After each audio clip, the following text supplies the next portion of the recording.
Dear students, how are you? कैसे हो बच्चों? घर पे पढ़ाई कर रहे हो बेटा? और मैंने बताया कोई भी डाउट हो बेटा तो आपको मुझे फोन करना है। बच्चों ये मेरी गारंटी है कि चाहे मैं ऑफलाइन पढ़ाऊँ या ऑनलाइन पढ़ाऊँ, एक भी दिन ऐसा नहीं होगा बच्चों कि आपको मैथमेटिक्स समझ में नहीं आए। टीचर का रोल बेटा क्या होता है? बच्चे को फंडामेंटली समझाना। लेकिन एक बार बेटा आपको समझ में आ जाए फिर आपको सेल्फ प्रिपरेशन करनी होती है, सेल्फ स्टडी करना होता है। जितना आप बेटा सेल्फ स्टडी करोगे, डाउट्स निकलेंगे, वो हमारे पास लाना है, हम उसको सॉल्व करेंगे, आपको समझाएंगे, वापस आप प्रिपरेशन करोगे, बहुत ही आपका फ्यूचर ब्राइट होने वाला है, हेल्दी रिजल्ट निकलेगा बेटा। लेकिन उसके लिए बेटा आपको बहुत मेहनत करनी पड़ेगी। हम बेटा आपके पास भागने के लिए रेडी है, लेकिन आपको भी दौड़ना पड़ेगा। क्लियर? तो मेरी एक्सपेक्टेशन बनती है बच्चों, आप लोग मुझे कोऑपरेट करोगे, यानी कि हार्ड वर्क करोगे। मेरा कोऑपरेशन तो बेटा एनी मोमेंट एनी टाइम आपके पास ही है। क्लियर बेटा? तो जितने भी बेटा फंडामेंटल लेक्चर्स लिए उसको आपने स्टडी किया होगा। अब बेटा 11th स्टैंडर्ड में फर्स्ट लेसन यानी कि सेट को पढ़ने जा रहे हैं। तो सेट्स जो लेसन है बेटा उसका जो फाउंडेशन फंडामेंटल है ऑलरेडी आपने 9th या 10th स्टैंडर्ड में पढ़ा होगा। एग्जैक्टली आई डोंट नो कि कौन से स्टैंडर्ड में आ रहा है, क्योंकि मैंने बेटा 9th या 10th की बुक इतनी फोकस से यानी कि ध्यान से देखी नहीं है। ये बेटा तो स्टार्टिंग में बेटा आपको ऐसा लगेगा कि बहुत इजी है, ऐसे इजी है बेटा, बहुत इजी लेसन है।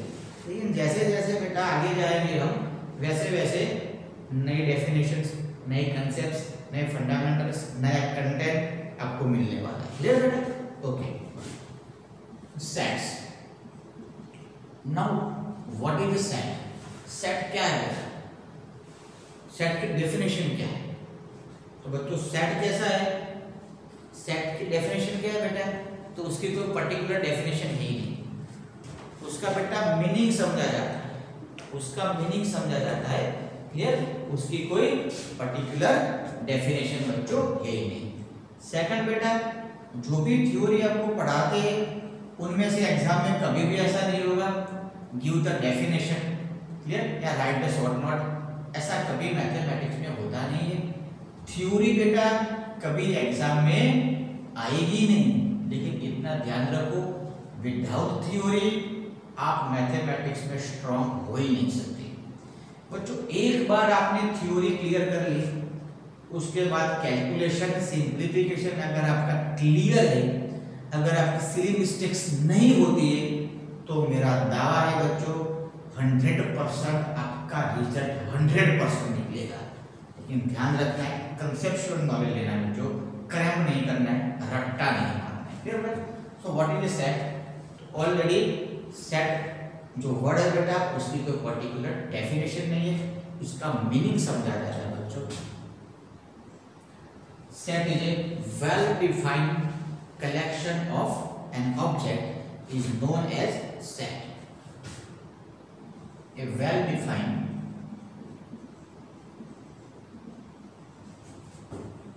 collection of an object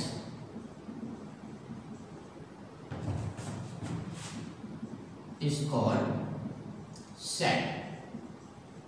बच्चों ये इसका मीनिंग हुई, पर्टिकुलर को डेफिनेशन सेट की नहीं। क्लियर बच्चों? सेट यानी बेटा collection, association. Clear? Collection, well defined collection of an object is known as set. Set is denoted by capital A, capital B, capital C etcetera. Sets are denoted by capital A, capital B, capital C, capital D, etc. बच्चों sets को block letter से बेटा denote किया जाता है, ये ध्यान रखना है। होल लेसन में जब भी बेटा ब्लॉक लेटर्स को देख लो आपके दिमाग में स्ट्राइक होना चाहिए बेटा ये सेट का सिंबल है। For example set A having two elements small A small B. बच्चों सेट के लिए बच्चों आपको मालूम है उसको रिप्रेजेंट करने का तरीका याद बेटा, करली ब्रैकेट से उसको रिप्रेजेंट किया जाता है। इसका मीनिंग होता है बेटा सेट, और ये दोनों को कहा जाता है मेंबर्स ऑफ सेट ए। ये फर्स्ट मेंबर, ये second member. Here small A and small B are members of set A. Clear? इसको बच्चों क्या कहा जाता है? मेंबर कहा जाता है। ये फर्स्ट मेंबर, ये सेकंड मेंबर, या फिर इसको एलिमेंट भी कहा जाता है बेटा, एलिमेंट भी कहा जाता है। क्लियर बेटा? Small a member set A में है बेटा, means small a includes in set A, that's why a is belongs to A. इसका मीनिंग होता है बेटा small a member set A में है, small a includes in set A. Similarly second member B is also belongs to a set A. ये जो symbol है बेटा उसको क्या बोलेंगे हम? Belongs to. This symbol speak as belongs to. इसका मीनिंग क्या होगा? A is includes in set A. Clear? And member D is does not belongs to A. इसका मीनिंग हुआ बेटा ये जो मेंबर डी है बेटा वो सेट ए में नहीं है, that's why we can say member D does not belongs to a set A. Belongs to का ऑपोजिट क्या हुआ बेटा? Does not belong to. इसका मीनिंग अंदर होना, इसका मीनिंग अंदर नहीं होना। क्लियर बेटा? There are two methods for representing a set. There are two methods. Methods of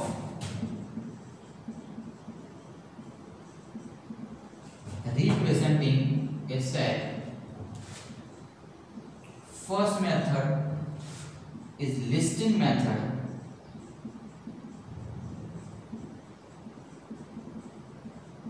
Second method is a property method.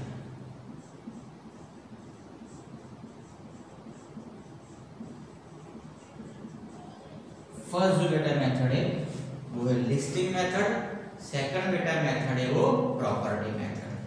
Another name of listing method is roster form, is roster form. Another name is tabular form.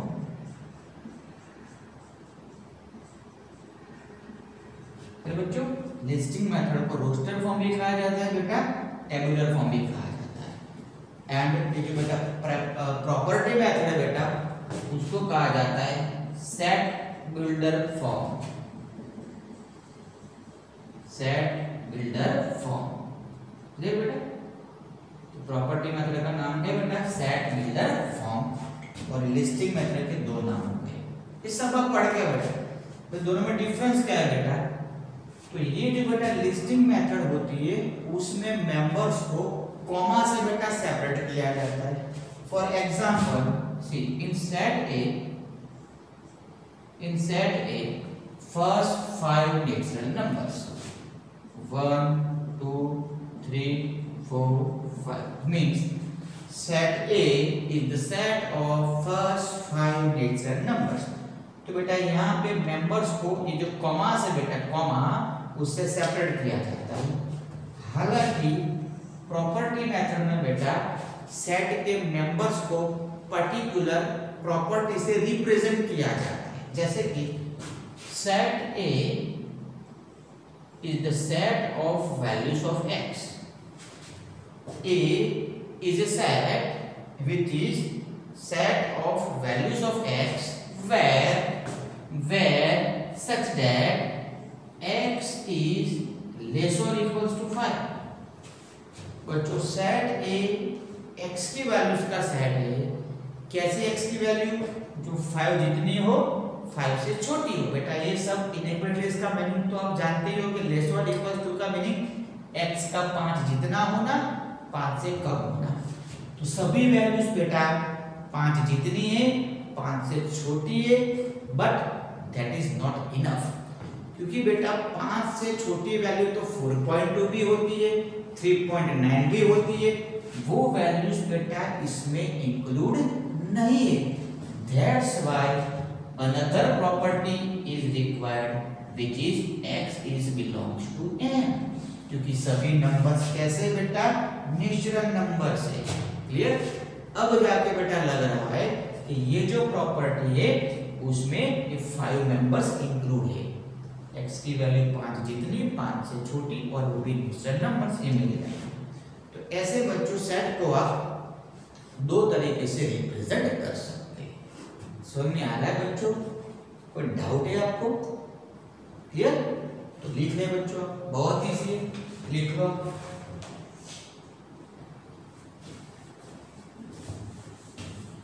बच्चों थोड़े बहुत types of sets के बारे में discussion करेंगे। अगर बच्चों मान लो आपने समझ लिया, लिखना मान लो गलती से छूट गया तो बुक में बच्चों सब अवेलेबल होता है, टेंशन ना करो। आपका काम बेटा ये होता है कि टीचर जो पढ़ाए वो फंडामेंटली समझ में आए, बस वो इम्पोर्टेंट है। Now types of sets, first is empty set. Empty set बच्चों वर्ड से समझ में आता है, एम्प्टी यानी कि कुछ भी ना होना। Another name is null set. ये डेफिनेशन बच्चों आप लिख सकते हो बुक में से, बहुत easy.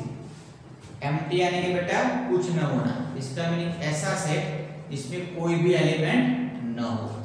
A set having no element is called empty set. लिख दूं क्या? A set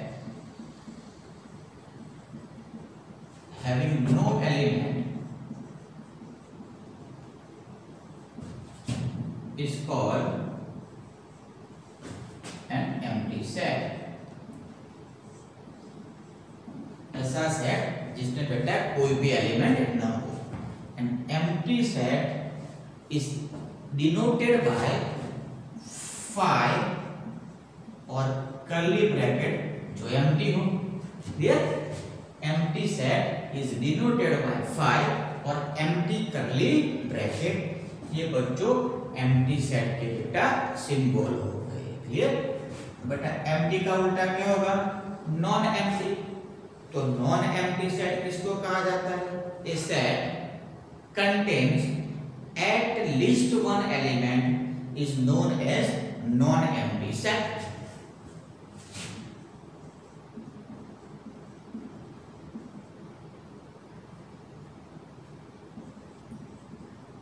non empty set बच्चों अपोजिट, एम्प्टी में कुछ ना होना तो नॉन एम्प्टी में कुछ होना, यानी कि मिनिमम वन एलिमेंट हो। मिनिमम वन का मीनिंग बेटा समझते हो ना, वन एलिमेंट हो या फिर वन से ज्यादा एलिमेंट्स हो उसको कहा जाता है मिनिमम वन एलिमेंट और एट लीस्ट वन एलिमेंट। इस सेट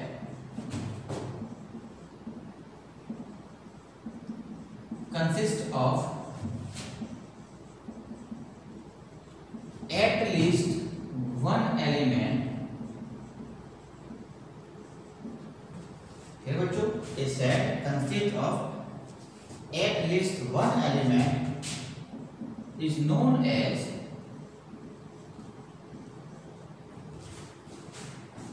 non-empty set।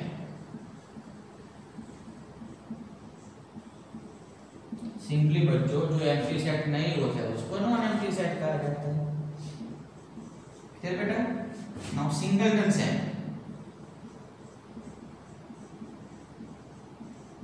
बच्चों वर्ड से सिंगल यानी कि वन, सिंगल यानी कि वन, ऐसा सेट जिसमें ओनली वन एलिमेंट हो उसको कहा जाता है सिंगलटन सेट। लिख लोगे बच्चों definition? A set consists of only one element is known as singleton set। समझ में आ रहा है बच्चों? ऐसा सेट जिसमें ओनली वन एलिमेंट हो उसको सिंगलटन सेट कहा जाता है। डेफिनेशन आप खुद लिख लेना, बहुत इजी है बच्चों। फोर्थ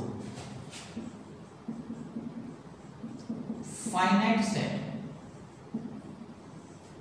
ये बच्चों फाइनाइट सेट यानी कि ऐसा सेट जिसके मेंबर्स काउंटेबल हो, ऐसा सेट जिसके मेंबर्स बेटा काउंटेबल हो। जैसे कि बेटा ये क्लास में मान लो 40 स्टूडेंट्स बैठे हुए हैं, तो मैं लिख सकता हूँ set A equals to the set of all students which are in a class associated with mathematics in 11th standard। तो बच्चों 11th स्टैंडर्ड में ये क्लास में जितने बच्चे बैठे हुए हैं उसका सेट, जो कॉमन सेंस है बच्चों, जितने भी स्टूडेंट्स यहाँ पे बैठे उसको तो मैं काउंट कर सकता हूँ, तो वो फाइनाइट सेट होगा। क्लियर बच्चों? जिस सेट के मेंबर्स काउंटेबल हो उसको फाइनाइट सेट कहा जाता है। और इसका बेटा ऑपोजिट इनफाइनाइट सेट, वर्ड से समझ में आता है। इनफाइनाइट मेंबर्स जिसके मेंबर्स हम काउंट नहीं कर पाएंगे, जिसके मेंबर्स हम काउंट नहीं कर पाएंगे। क्लियर बच्चों? जैसे कि the set of all natural numbers, तो बच्चों नेचुरल नंबर तो कितने होते हैं? 1 2 3 4 5 6 10 100 1000 11,000। आपके डैडी का मोबाइल नंबर, वो 10 डिजिट का नेचुरल नंबर हो बेटा, उसके बाद 11 डिजिट का नंबर, 12 डिजिट का नंबर, तो वो काउंट नहीं कर पाएंगे। तो ऐसे सेट जिसमें मेंबर्स इनफाइनाइट हो उसको कहा जाता है बेटा इनफाइनाइट सेट। बेटा वर्ड से ही समझ में आता है, फाइनाइट जिसके मेंबर्स काउंटेबल हो, फाइनाइट हो, पर्टिकुलर हो, इनफाइनाइट जिसके मेंबर्स अनकाउंटेबल हो, इनफाइनाइट मेंबर्स हो उसको कहा जाता है बेटा इनफाइनाइट सेट। क्लियर? लिख लो डेफिनेशन अपने लैंग्वेज में, बहुत इजी है। इतना मेरा दावा है बेटा इनमें से एक भी डेफिनेशन एग्जाम में आएगी नहीं, लेकिन समझना जरूरी है। ये बच्चों लिख लो, बच्चों देख लिया कॉपी में।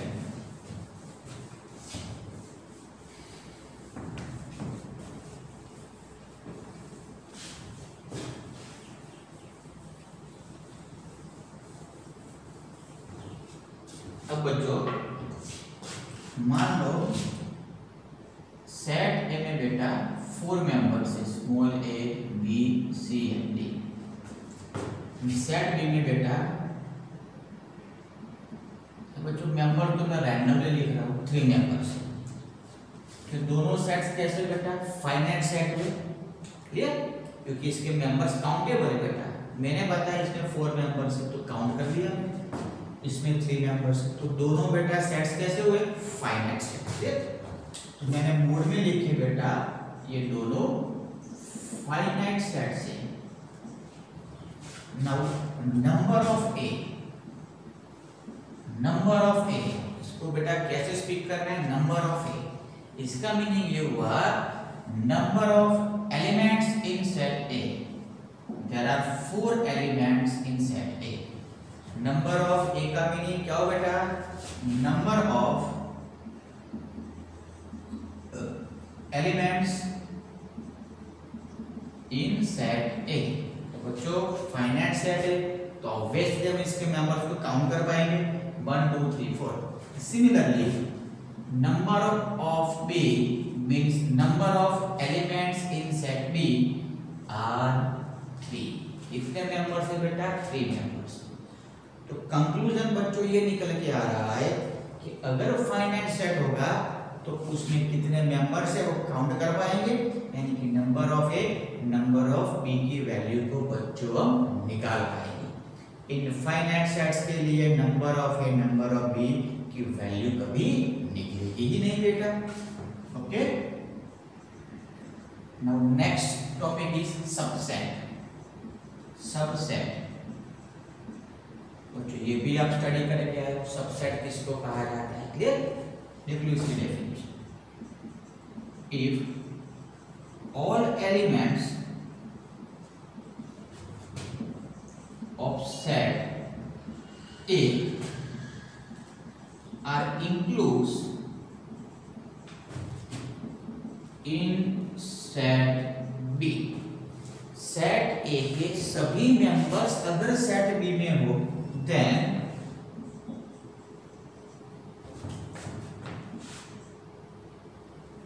ए is subset of set B. बच्चों सेट को ऑलवेज ब्लॉक लेटर से डिनोट किया जाता है, ये ध्यान रखना है। अगर सेट ए के each and every members set B में दिखे तो इसका मीनिंग सेट ए बी का सबसेट है। And symbol for A subset B is A subset B. तो बच्चों ये सबसेट का सिंबल है, आप जानते हैं। इसका मीनिंग ये हो बेटा A is subset of B. Clear? इसको कैसे बेटा लिखेंगे हम? Means A is subset of B. तो जब भी सिंबल देखे इसका मीनिंग समझना है ए के सभी मेंबर्स बी में है। अगर बी सबसेट ए दिख लिया बच्चों तो इसका मीनिंग ये होता है, उल्टा हो जाता है, B is the subset of A. B is subset of A, बेटा उल्टा हो जाता है। क्लियर? इसका मीनिंग बी के सभी मेंबर्स ए में है, इसका मीनिंग ए के सभी मेंबर्स बी में है। तो यहाँ बेटा फर्स्ट पोजीशन है बेटा, उसको सबसेट कहा जाता है। एंड सेकंड पोजीशन पे बेटा जो सेट है उसको सुपर सेट कहा जाता है, सुपर सेट। क्लियर? सबसेट के सिंबल में लेफ्ट साइड पे जो बेटा सेट है उसको सबसेट कहा जाता है, राइट साइड पे बेटा जो सेट है उसको सुपर सेट कहा जाता है। शायद ये वर्ड आपने फर्स्ट टाइम सुना बेटा। क्लियर? एक एग्जांपल ले लो बच्चों, आपको ज्यादा समझ में आएगा। समझ बच्चों, चलो मान लो बेटा सेट ए में बेटा 4 एलिमेंट्स है, A B C D. And बेटा सेट बी में 2 एलिमेंट्स है, ए बी इक्वली होते हैं। तो बेटा जो मर्जी में आप ले सकते हो। तो अब मुझे आप बताओ बेटा, क्या ए सबसेट बी यहाँ पे? ए के सभी मेंबर बेटा बी में है?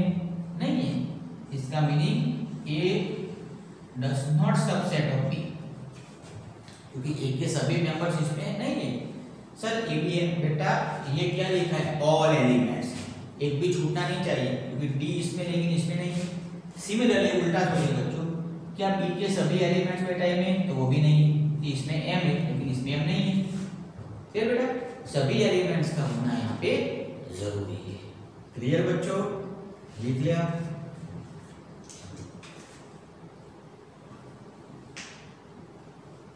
लिख लिया बच्चों?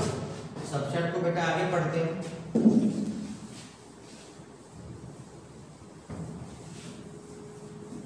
सबसेट को बेटा आगे पढ़ेंगे। तो बहुत ही इंपॉर्टेंट बेटा मैं रिमार्क करवाने जा रहा हूं।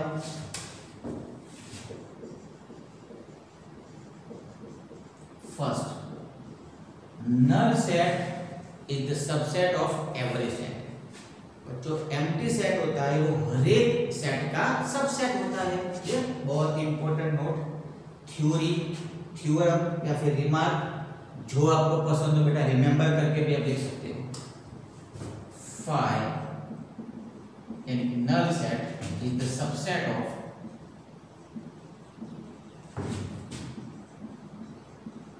Every set. 5 बेटा हर एक सेट का सबसेट होता है। And second, set A is the subset of itself।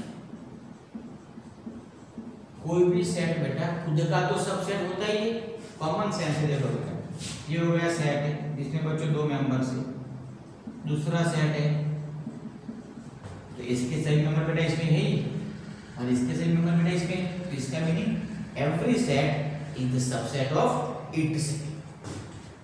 तो बच्चों इसको सिंबॉलिकली ऐसे लिख सकते हैं, 5 यानी कि empty set is the subset of any set और every set. And in the second remark, any set A is the subset of itself। 5 हर एक का सबसेट होता है बेटा, और कोई भी सेट खुद का सबसेट तो होता ही है। क्लियर बच्चों? बेटा बहुत ही इंपॉर्टेंट बात है, जरा यहां समझ लो बेटा।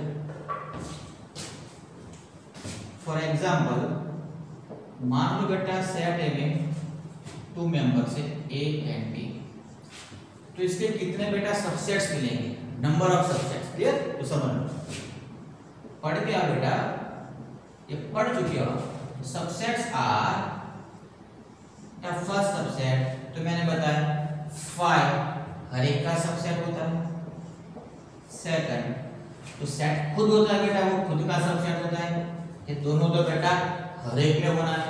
समझ लो, किसी भी नॉन एम्प्टी सेट्स के लिए बच्चों, नॉन एम्प्टी सेट्स के लिए ये दोनों सबसेट तो होंगे। नॉन एम्प्टी सेट बता रहा हूं, कीप इन माइंड, किसी भी नॉन एम्प्टी सेट्स के लिए ये दोनों सबसेट तो होंगे ही। Now third subset, but subset is one type of set, ऐसा सेट जिसमें बेटा ओनली वन मेंबर हो। क्योंकि देखो बेटा, ये इसका सबसेट तो हुआ कि इसमें जो एलिमेंट है वो इसमें है ही, तो एक और सबसेट हुआ। And fourth subset, singleton set having only one element is B. तो ये 4 सबसेट हुए बेटा, ये दोनों का तो हर एक में होना ही है। मान लो बेटा सेट ए में बेटा 3 एलिमेंट्स है, तो इसके कितने पॉसिबल सबसेट्स होंगे? तो सबसेट्स आर फर्स्ट बेटा 5, सेकंड इज ए। ये दोनों तो बेटा किसी भी नॉन एम्प्टी सेट्स के लिए सबसेट होंगे ही, ब्रह्मा का वरदान है इनको। अब बच्चों थर्ड सबसेट सिंगलटन सेट, यानी कि बेटा हमें 1 मेंबर्स वाले सेट को लिखना है। Fourth singleton set, fifth singleton set, 6। अब बच्चों सेट में 2 मेंबर्स लिखते हैं, ए बी, 2 को लेना है बेटा, फिर बी सी, फिर ए सी। बहुत सिंपल बेटा, पहले दोनों लिख लो, फिर 1 मेंबर को लो, फिर 2 मेंबर को लो। अगर बेटा आगे जाके ज्यादा मेंबर बढ़ते हैं तो फिर 3 मेंबर को लेना है, 4 मेंबर को लेना है। तो अगर सेट में बेटा 2 एलिमेंट्स हो तो नंबर ऑफ सबसेट्स आर 4। अगर सेट में बेटा 3 एलिमेंट्स हो, नंबर ऑफ सबसेट्स आर 8। ये भी नॉन एम्प्टी सेट था, ये भी नॉन एम्प्टी सेट था, तो जो भी कंटेंट पढ़ा है बेटा वो नॉन एम्प्टी सेट के लिए, ध्यान रखो। क्लियर? तो यहां से बच्चों फॉर्मूला निकल के आ रहा है जो आप स्टडी करके आए। For non empty set A, number of subsets equals to 2n। किसी भी सेट में बच्चों अगर मेंबर्स है, नॉन एम्प्टी सेट अगर मेंबर्स है तो उसके कितने सबसेट्स निकलेंगे वो निकालने का एक फॉर्मूला है। Where n equals to number of elements in set A. Set में बेटा कितने मेंबर, देखो यहाँ पे सेट ए में कितने मेंबर बेटा 2, तो n की जगह रखना है 2, तो 2² इज 4। दैट्स व्हाई बेटा यहाँ पे 4 सबसेट निकले। बेटा ये केस में सेट ए में कितने मेंबर्स है 3, तो सेट ए में बेटा 3 मेंबर्स हुए, तो n इक्वल्स टू 3 रख लो, 2³ देगा 8, इसलिए बेटा इसमें 8 सबसेट्स मिले। तो किसी भी नॉन एम्प्टी सेट के लिए नंबर ऑफ सबसेट्स निकालने का बेटा एक फॉर्मूला हो गया, ये भी बेटा पढ़ के आए। अब जरा कुछ नया पढ़ लो। अगर बच्चों सेट अगर नॉन एम्प्टी सेट है बेटा, ये भी नॉन एम्प्टी था, ये भी नॉन एम्प्टी था, आगे जाके बेटा मान लो मैं सेट ए में 4 एलिमेंट्स लिख रहा हूं। मान लो बेटा यहाँ पे मैंने सेट ए में 4 एलिमेंट्स लिख दिए A B C D, 4 अगर एलिमेंट्स हो सेट ए में तो इसके कितने पॉसिबल सबसेट्स हो गए 2⁴ इक्वल्स टू 16 बेटा। चाहे बेटा 4 सबसेट्स हो, चाहे 8 सबसेट्स हो, चाहे 16 सबसेट्स हो या उससे ज्यादा हो, वो डिपेंड करता है सेट ए में कितने मेंबर्स है, उसके हिसाब से नंबर ऑफ सबसेट्स उसमें निकलते जाए। लेकिन 4 सबसेट्स हो, 8 हो, 16 हो या ज्यादा सबसेट्स हो, हर एक में ये दोनों सबसेट तो बेटा आपको दिखाई देंगे, उसके बाद की कहानी चेंज हो सकती है, लेकिन हर एक में दोनों सबसेट्स को दिखाई देते हैं। तो ये दो सबसेट्स जो हर एक में मिलते हैं बेटा, उसको इम्प्रॉपर सबसेट्स कहा जाता है। Here 5 and 8 are known as improper subsets. जो दिखते हैं ना आपको यहाँ पे, ओके, तो यहाँ पे बेटा 5 and 8 ये दोनों बेटा ऐसे सबसेट जो हर एक में दिखेंगे उसको कहा जाता है improper subset. And remaining subsets are known as proper subset. देखिए चलो यहाँ पे, एंड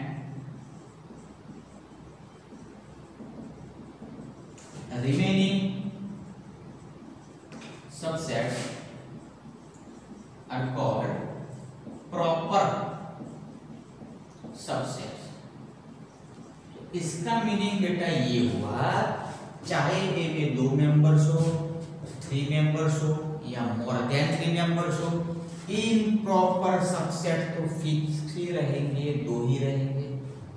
तो किसी भी नॉन एम्प्टी सेट्स के लिए इम्प्रॉपर सबसेट्स कितने होंगे बेटा, 2 ही होंगे। लेकिन प्रॉपर सबसेट्स बेटा हर एक में वैराइड होंगे। यहाँ में प्रॉपर सबसेट 2 थे, यहाँ में प्रॉपर 6 हो गए बेटा, 8 में से 2 निकाल लो तो रिमेनिंग होंगे प्रॉपर सबसेट्स। अगर सेट में बेटा 4 एलिमेंट्स है, मान लो सेट के में 4 एलिमेंट्स है, तो टोटल सबसेट्स कितने निकलेंगे, 2⁴, यानी कि 16 टोटल सबसेट्स, उसमें से 2 होंगे इम्प्रॉपर, तो 16 - 2 14 मिलेंगे प्रॉपर सबसेट्स। तो इसका मीनिंग ये हुआ, जैसे जैसे ए में मेंबर्स चेंज होते जाएंगे उसके हिसाब से प्रॉपर सबसेट्स की स्ट्रेंथ भी प्लस माइनस होती जाएगी। इम्प्रॉपर सबसेट्स तो फिक्स रहेंगे, 2 ही रहेंगे। तो प्रॉपर सबसेट्स कितने मिलेंगे, तो उसका बेटा formula generate number of proper subsets equals to total subsets are 2⁴ minus 2 improper subsets। total subsets minus 2 improper subsets। Clear बेटा, ये क्या देगा आपको, नंबर ऑफ प्रॉपर सबसेट देगा। बेटा समझ में आ रहा है कि नहीं? लेकिन अगर मान लो बेटा सेट ए में ओनली 1 एलिमेंट, बेटा सेट ए में ओनली 1 एलिमेंट, तो इसमें बेटा कितने सबसेट निकलेंगे, 2, क्योंकि n = 1 हो बेटा, तो 2⁴ gives 2। तो यहाँ पे पॉसिबल सबसेट होंगे बेटा 2, 5 and 8। दोनों कैसे बेटा, इम्प्रॉपर सबसेट हुए। दोनों कैसे बेटा, इम्प्रॉपर सबसेट हुए कि नहीं हुए, तो इम्प्रॉपर सबसेट्स आर 2, लेकिन यहाँ पे प्रॉपर सबसेट कितने बेटा, 0, एक भी नहीं। सो n = बेटा 1 हुआ, n means number of elements, तो n = 1 यहाँ पे रख दो तो 0 हो जाएगा। इसका मीनिंग ये फॉर्मूला को आप n > 1 के लिए यूज कर सकते हो, यानी कि नॉन एम्प्टी सेट के लिए यूज कर सकते हो। बेटा समझ में आ रहा है बेटा, हर एक बच्चे बहुत सिंपल, टोटल सबसेट्स में से 2 इम्प्रॉपर सबसेट को सबट्रैक्ट कर दो, जो बेटा रिमेनिंग मिलेंगे वो प्रॉपर सबसेट्स। क्लियर बेटा, ओके, लिख लो बेटा, मैं जा रहा हूँ, बाय।